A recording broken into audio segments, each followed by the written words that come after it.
I hung up before the line could go dead, my heart slamming against my ribs like a caged animal. Tanner, my little sister, the one who'd always tagged along on my adventures, stealing bites of my ice cream and begging for stories about the stars. The same Tanner who'd stood there in the kitchen that night, her eyes wide but her mouth sealed shut, as Dad hurled those words like grenades. Faggot?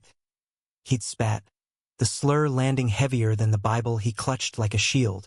Mom had turned away, whispering prayers under her breath, but Tanner, God, Tanner, she'd nodded. Just a slight dip of her chin, but it was enough. Enough to shatter the last thread holding our family together. I'd grabbed my duffel bag, stuffed with nothing but a change of clothes, Isaiah's old mixtape, and the cash from my summer job at the grain elevator. $8.47, every penny I'd saved for a life beyond cornfields and church potlucks. The door slammed behind me and I didn't look back, not even when I heard Tanner's sob echo through the screen. Lies, I told myself as I hitched a ride to Des Moines, then another to Omaha. She didn't care. None of them did. Isaiah was waiting at the bus station in Lincoln, Nebraska, his lanky frame silhouetted against the Greyhound's headlights, that crooked smile lighting up the dark like a promise. We'd met a year earlier at a county fair, me, the awkward farm boy sneaking glances at the cute guitarist in the indie folk band. Him, the city transplant from Chicago, all tattoos and easy confidence, strumming covers of Bon Iver under strings of Chili Pepper lights. You look like you could use a song about running away, he'd said, handing me a lukewarm beer. By dawn, we were tangled in the back of his beat-up Ford Ranger, whispering dreams of escape, our hands finding each other in the quiet spaces words couldn't fill. He was the first person I'd ever said it out loud to. I'm gay. Not in shame, but in wonder, like discovering a hidden river under the plains. Isaiah just pulled me closer, his breath warm against my neck. Good, 'cause I am too. And this. He kissed me then, soft and sure, tasting like hops and hope. We drove west that summer, chasing sunsets across the Badlands, stopping in motels where the neon buzzed like fireflies. South Dakota, Wyoming, Montana, each mile marker a brick in the wall I built against home. Isaiah taught me how to navigate dive bars without drawing stares, how to flirt with baristas for free coffee, how to laugh at the world's cruelty instead of letting it break you. But 7 years is a long time to run. We settled in Chicago eventually, the windy city swallowing us whole with its endless gray skies and promise of reinvention. Isaiah landed gigs at open mics, his voice turning heads in smoky basements. I scraped by as a barista by day, delivery guy by night, piecing together community college credits in graphic design when I could afford them. We shared a shoebox apartment in Wicker Park, walls papered with concert stubs and Polaroids. Us at Pride, rainbow flags whipping in the lake wind. Us on a rooftop at midnight, his head on my shoulder, the city sprawling like a lover's secrets. Love like that doesn't come with fanfare. It builds slow, like a Midwest storm, thunder rumbling distant. Then suddenly the sky splits open. Isaiah was my anchor, the one who held me when nightmares clawed me awake, replaying Dad's rage. You're not them, Jordan, he'd murmur, tracing the freckles across my chest. You're us, and that's enough. We'd talk for hours about futures we half believed in. A house with a yard, maybe foster kids someday, teaching them that love isn't a sin but a spark. Humanistic, yeah. Isaiah had a way of making the world feel redeemable, even when it chewed you up and spat you out. Tanner's call shattered that fragile peace at 2 a.m. on a Tuesday, the kind of hour when regrets multiply like shadows. I'd been scrolling job listings, ignoring the ache in my gut from another late shift, when the unknown number lit up my screen. Her voice, hoarse, edged with panic, cut through the static. Jordan? It's me. Tanner. I didn't know who else to call. Pause heavy as lead. Dad's gone off the deep end. The church. They're saying I'm next. Like you. My blood turned to ice. What do you mean, like me? The words tasted bitter, laced with the old wound. I'm seeing someone, a girl, and they found out. Her breath hitched, a sob she tried to swallow. He burned my stuff, Jordan. Called me an abomination. Mom's catatonic, and I can't stay. But I have nowhere to go. I wanted to hang up, to let the line die and roll over, bury my face in Isaiah's chest, pretend the past was just another ghost. But her voice cracked on my name, and suddenly I was 16 again, teaching her to skip stones in the creek, promising I'd always protect her. Betrayal or not, she was blood. My blood. Isaiah stirred beside me, his arm draping heavy over my waist. "Everything okay?" he mumbled, sleep-rough voice pulling me back. I stared at the ceiling, cracks spiderwebbing like veins. "No." "It's Tanner. She needs help." He sat up, rubbing his eyes, that quiet strength settling over him like a cloak. "Your sister? The one who—" "Yeah." Cut him off sharper than I meant. "The one who let them disown me." Isaiah didn't push. He never did. Instead, he squeezed my hand, thumb brushing my knuckles in that way that said, "I'm here. We figure it out." By dawn, we'd mapped a plan. I'd drive back to Iowa alone, neutral ground, no baggage. Pick her up from the edge of town and bring her here. Chicago could swallow her too, give her the reinvention I'd clawed for. But as I loaded the truck with a sleeping bag and granola bars, doubt gnawed at me. What if this was a trap? What if Dad's shotgun wasn't just for show anymore? The highway stretched like a scar across the heartland, flat and unforgiving, golden fields blurring into a haze of regret. 7 years, and Iowa still smelled the same. Earth and manure, church bells tolling like accusations. I cranked the radio, Isaiah's playlist filling the cab with folk anthems about lost boys and found roads. "Keep your head up, keep your heart open," the lyrics urged, but my grip tightened on the wheel. Tanner waited at the prearranged spot, a derelict gas station off Highway 20, the pump's rusted skeletons under a sagging awning. She looked smaller than I remembered, huddled in a hoodie 2 sizes too big, duffel at her feet. Her hair, once sun-bleached blonde, hung limp and dark, face gaunt with shadows. When she saw the truck, she bolted upright, eyes scanning like a deer in headlights. I killed the engine, stepping out into the chill wind that whipped across the lot. "Tanner. Jordan." Her voice broke on the word, and she lunged forward, arms wrapping around me in a desperate hug. She smelled like home, lavender soap and faint cigarette smoke, but her body trembled against mine, ribs sharp under the fabric. "I thought you wouldn't come." I stiffened, the old anger flaring hot. "I almost didn't." Pulling back, I searched her face. Those same hazel eyes now rimmed red. "What the hell happened?" "Last I heard, you were the golden child, following Dad to every sermon, nodding along like his words were gospel." She winced, hugging herself. "I was scared. We all were. After you left, things got worse." Dad doubled down, preaching fire and brimstone like it was his job. Mom popped pills to sleep, and I tried to be what they wanted. Dated boys from youth group, smiled through the hypocrisy. But then I met Lena. Her lips curved in a ghost of a smile. She was volunteering at the library, all sharp wit and no filter. Made me laugh for the first time in years. I leaned against the truck, arms crossed. "So you get it now. The hiding. The fear." "Yeah." Tears spilled over, carving tracks down her cheeks. "And I hate myself for what I did to you, for not speaking up. I was 15, Jordan. Kid. But that's no excuse. I should have fought for you." The apology hung between us, raw and insufficient. Part of me wanted to scream, to unload 7 years of isolation. The holiday spent with Isaiah's makeshift family of misfits, the therapy sessions where I dissected the abandonment like a frog in bio class. But her eyes, pleading and broken, mirrored my own from that rainy night. "Get in the truck," I said finally, voice gruff. "We'll talk on the road." As we merged onto the interstate, the sun dipping low and painting the dashboard orange, Tanner unspooled her story in fits and starts.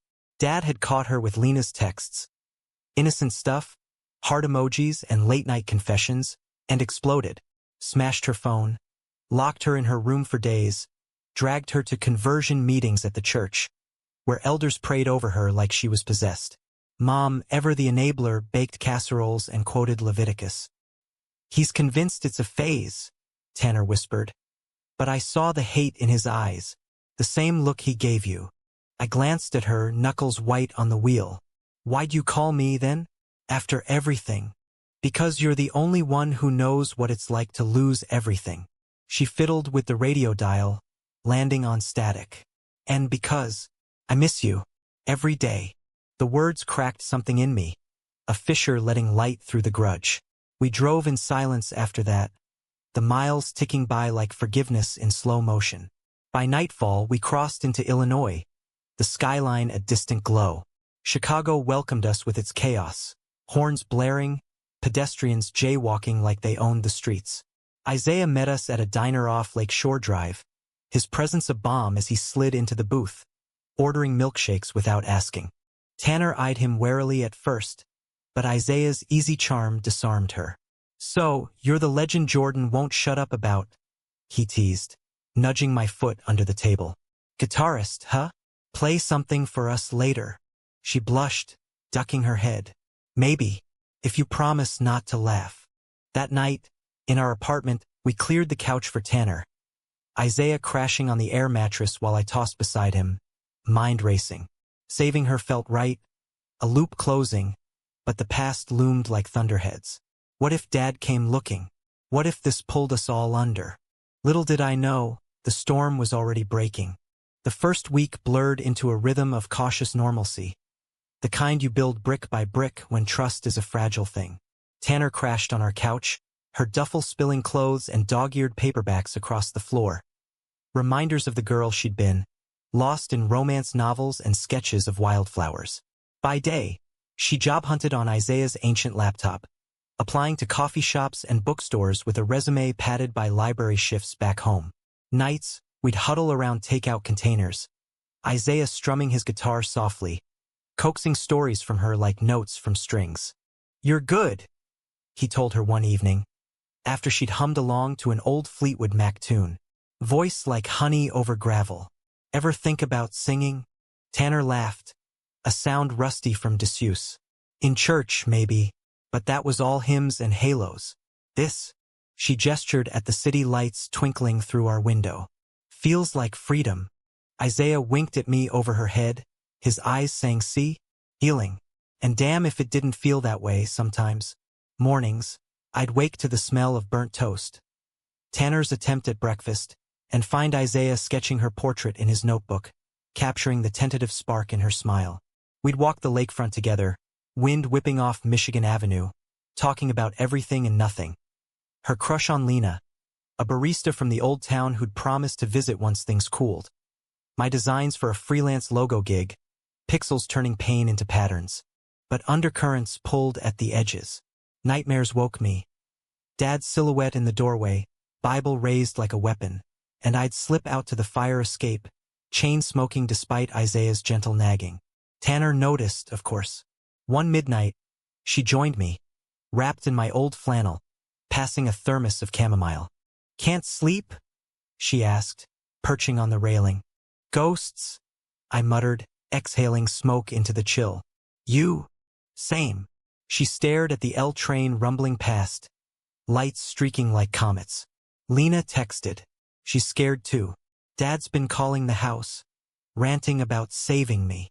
My jaw clenched. He won't find you here. Chicago's big enough to hide 1,000 runaways. But what if he does? Her voice trembled. What if he drags me back? Or worse, comes after you again? I stubbed out the cigarette, the ember dying like old loyalties. Let him try. I'm not that scared kid anymore.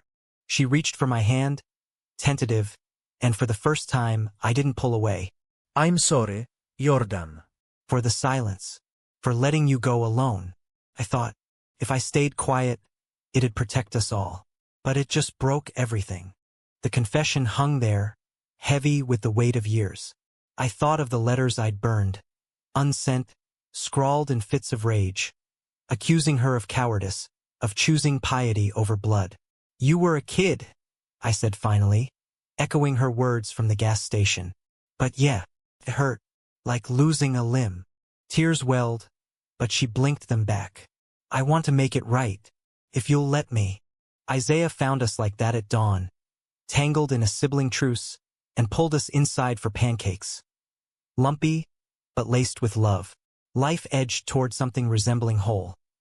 Tanner landed a gig at a vinyl shop in Logan Square, spinning records and charming hipsters with her Iowa drawl. Isaiah booked a showcase at a queer open mic, dedicating a song to the runaways who found their way home. And me? I pitched a design to a local nonprofit, turning their anti-hate campaign into bold graphics that screamed resilience. But betrayal has a long shadow, and it crept in on a Friday, 2 months after her arrival. I came home early from a delivery run, arms loaded with groceries, to find the apartment door ajar. Laughter spilled out. Isaiah's warm timbre, Tanner's lighter trill, and for a split second, peace bloomed. Then I stepped inside. Dad stood in the kitchen, massive frame dwarfing our tiny space, his flannel shirt stained with road dust, eyes blazing with righteous fury. Tanner shrank against the counter, face pale as milk, while Isaiah hovered protectively, fists balled at his sides. "Jordan," Dad growled, turning slow, like a bear roused from hibernation. "Boy, you think you can steal my daughter and poison her with this filth?" The bag slipped from my arms, eggs cracking on the linoleum. "Get out." My voice was steel, forged in 7 years of survival. "You're not welcome here." He laughed, a bitter bark that echoed off the walls. "Welcome? This is family business." Tanner called me, begged forgiveness, said she'd come home if I fetched her. The room tilted. I looked at her. My sister, the one I'd driven through the night for, and saw the lie in her eyes, the flicker of regret warring with desperation. "Tanner, I didn't mean for this," she stammered, tears streaming. He kept calling Jordan. Swore he'd changed, that the pastor helped him see the light. "I just wanted peace for all of us." Isaiah stepped forward, voice low and lethal. "You sold us out. After everything." Dad advanced, finger jabbing the air. "This one's the devil's whisperer," he snarled, nodding at Isaiah. "Luring good folk astray. Tanner told me all about your perversions. Parades and parties, mocking God." "Stop!" Tanner cried, but it was too late. The seed of doubt Dad planted took root, twisting the fragile trust we'd nurtured. Isaiah's face hardened, betrayal etching lines around his mouth, and I felt the ground crumble beneath me. "You called him?" I whispered to her, the words a knife's edge. "After I saved you?" He promised counseling. "Not this." But her eyes darted away, guilty as sin. Dad lunged then, grabbing Tanner's arm, yanking her toward the door. "Enough talk. We're leaving. Both of you, back to Iowa where you belong." Isaiah moved like lightning, shoving Dad back with a force that belied his wiry build. "Touch her again, and I'll call the cops." The scuffle erupted. Fists flying, furniture toppling, a lamp shattering in a spray of glass. I dove in, pulling Dad off Isaiah, my elbow connecting with his jaw in a crack that echoed my own fractured heart. "Out!" I roared, adrenaline surging. "Now!" He staggered, blood trickling from his lip, but his eyes, those cold, unyielding eyes, locked on mine. "You're dead to me, boy. And now her too, if she chooses this abomination." Tanner wrenched free, collapsing against the wall, sobs racking her frame. Dad stormed out, the door slamming like thunder, leaving a wake of chaos. Isaiah slumped onto the couch, knuckles bruised, breath ragged. "Jordan." But I couldn't look at him, couldn't face the hurt in his gaze. The way Tanner's betrayal had poisoned the air. "I need air," I muttered, grabbing my keys. The door clicked shut behind me, the hallway spinning as I fled down the stairs, into the night where the city swallowed secrets whole. Hours later, I found myself at the lake, waves lapping the breakwater like unanswered prayers. Betrayal twice now from the same blood. Isaiah texted once. "Come home. We talk." "Tanner, I'm so sorry.